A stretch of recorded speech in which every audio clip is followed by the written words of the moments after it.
Alrighty. Hello and welcome. This is the MMA Reaction. I'm your host, Koi Ivy. This is a special YouTube video fight breakdown. I'm going to talk about the Bellator events coming up. They got two back-to-back events, one on Friday, one on Saturday. They did this a few months ago, and frankly, it's a little bit annoying. But nonetheless, they got one on Friday, one on Saturday. So let's talk about the Friday card first. This is Bellator 215. Not a great card. Not a lot of recognizable names. I mean, they're all good fighters, but in terms of like name recognition, in terms of knowing who's fighting and getting excited for some of these fights, it's just not really there. But the main event is Matt Mitrione versus Sergey Kharitonov. And if you guys don't know who Sergey is, look him up. Dude's been fighting for a very long time, much longer than you might suspect. In his last fight, he beat the fucking brakes off of Roy Nelson. Like, beat the shit out of him. And actually looked like almost robotic the way, like, because it wasn't like he was real fluid or real smooth. He just straight power to Roy's face and head and ended up TKOing him. So he's facing Matt Mitrione, who's coming off the loss to Ryan Bader, which was probably one of the more boring fights in the heavyweight Grand Prix. I think Bader was real smart about how he beat Mitrione, but at the same time, I mean, it was kind of a boring fucking fight. So, and Matt Mitrione didn't really get to use his skill set at all, which is kind of the brilliance of Bader, because he wasn't going to try and stand and strike with Mitrione, who's quite gifted in terms of heavyweight mobility, fluidity, his ability to stick and jab. For a heavyweight, it's pretty impressive. So I kind of see the same thing going here. I think Sergey, he's going to want to stand and strike with Mitrione. He might do some wrestling. He is a pretty accomplished wrestler, so he might do a lot of clinch work, might do some dirty boxing, things of that nature. But I think we're going to be seeing a Mitrione decision win, if not a late, maybe third, fourth round. Is this a 5-round fight? I'm not sure. If it's third, it might see a late TKO stoppage. Mitrione's very good with his hands, and I think his boxing is going to be enough to give Sergey some problems. In terms of the rest of the card, Eduardo Dantas is fighting. He's a good guy. I like watching him fight. He's fighting a guy named Toby Misech. I don't know who that is. All these fights go down at the Mohegan Sun Indian Reservation in Connecticut, which I'm going to talk about a little bit in a minute. Let me see. Yeah, that's about it. So really, for tomorrow's card on Friday, it's Thursday night right now, you're looking at a interesting fight between Matt Mitrione and Sergey, and that's about it. Saturday gets a little more interesting. First, Bellator 216 is also at the Mohegan Sun, so they're doing two Bellator events back-to-back for whatever reason. But the main event is MVP Michael Venom Page versus Paul Daly. Very interesting fight. Paul Daly's been around for seemingly forever now, but has never quite edged over that hill. Everyone knows that Paul Daly's left hand is really his primary weapon, although he does have good power in both hands. But we all know he relies on that left, that devastating, ridiculously powerful left hand. The problem is he's fighting Venom Page. And if you know anything about Venom Page, whether you like his fighting style or whether you don't, that's irrelevant. The fact of the matter is MVP can fucking fight, and especially if Daly's going to entertain a standing fight, which he will, you're looking at a potential fight of the night. Probably more of a showcase on Michael Venom Page's. I don't really think that Paul Daly has much to offer MVP in terms of really landing that, because he's not really a combination punch kind of guy. And he's a little more traditional, where he's gonna plant and throw, and he's a little more plodding, where Michael Venom Page is all over the place. He's going to be dancing. He's going to be doing weird shit. He's going to be showboating. He's going to be distracting his opponent quite regularly before he throws his devastating strikes. So probably an all entertainment fight. I'm looking forward to it, but I really don't see Daly giving Michael Venom Page much, honestly. And that's not to discredit Paul Daly, but I just think Venom's on a different level. And really, I want to start seeing Venom fight guys who aren't going to engage in his style of fighting. You know what I mean? I want to see him against a fucking wrestler or a jiu-jitsu guy or somebody who can actually get him to the ground, because it seems like there's been a lot of favorable matchmaking where they're just giving him guys who are going to stand there and be target practice for him. And if we've seen anything or we know anything, Michael Venom Page will capitalize if you're going to stand in front of him. He might be one of the very best at taking advantage of distance and timing. And then, the whole showboating thing and distracting you. I mean, it works. His style definitely works. It's not a particular favorite of mine. It's not something that I enjoy that much.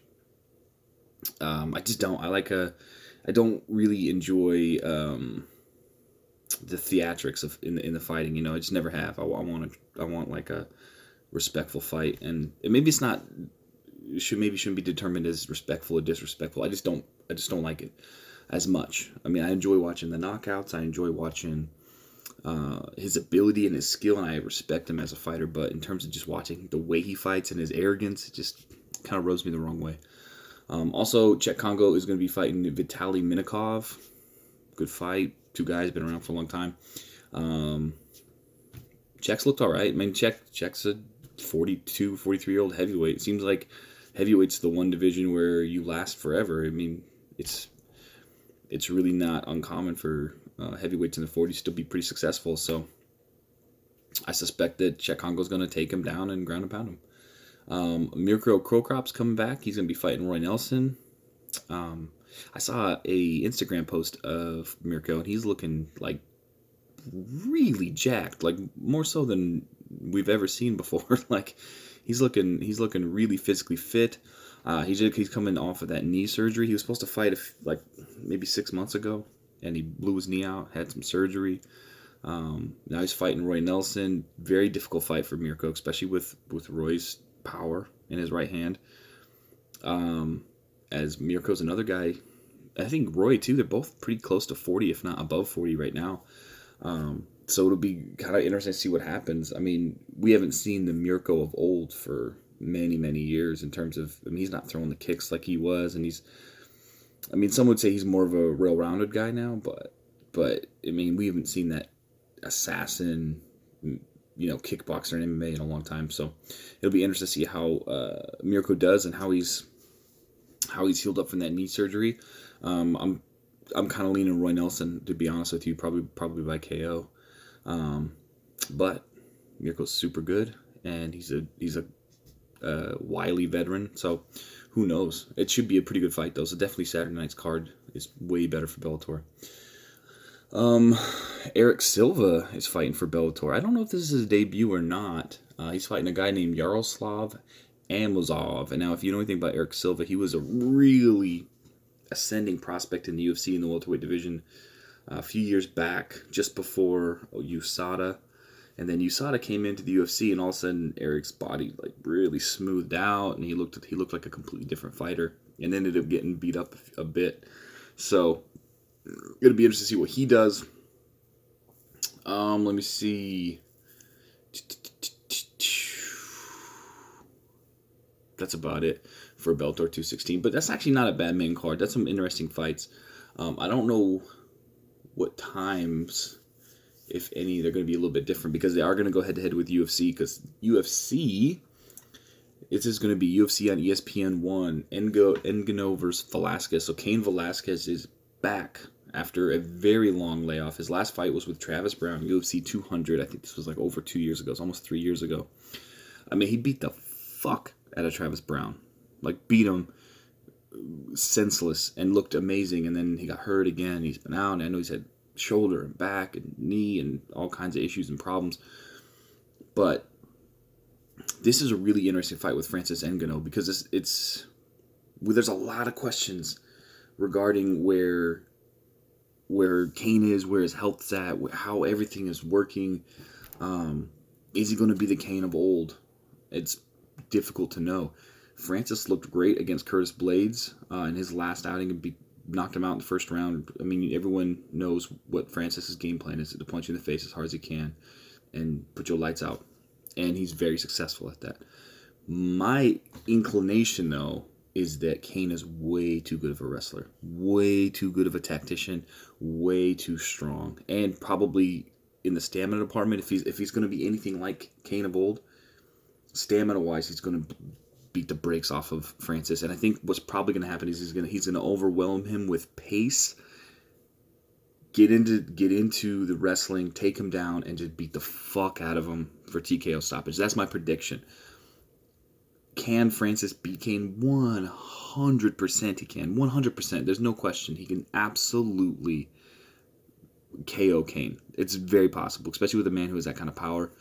It's not out of the realm of possibility to say that he's gonna or could KO Cain Velasquez. I just don't see it happening. I think Kane's gonna come back. I think Kane's gonna look great. Kane's a real elite level athlete that, I don't think we appreciate how good he really is, because we don't see him that often. And a lot of the newer fans of the UFC, they don't really remember Kane, because you're talking Kane in Kane's heyday in the UFC. We're talking 2009, 2010, 2011, and everything post that. I mean, he's just been off and on. I mean, he's performed great on the actual day of the fight, but it wasn't the showing that we thought. Or that's not right. It's just not as it's too infrequent because of injury. So a lot of people don't really think about him in the heavyweight division. But assuming he's healthy, assuming he comes back, I predict big things for Kane.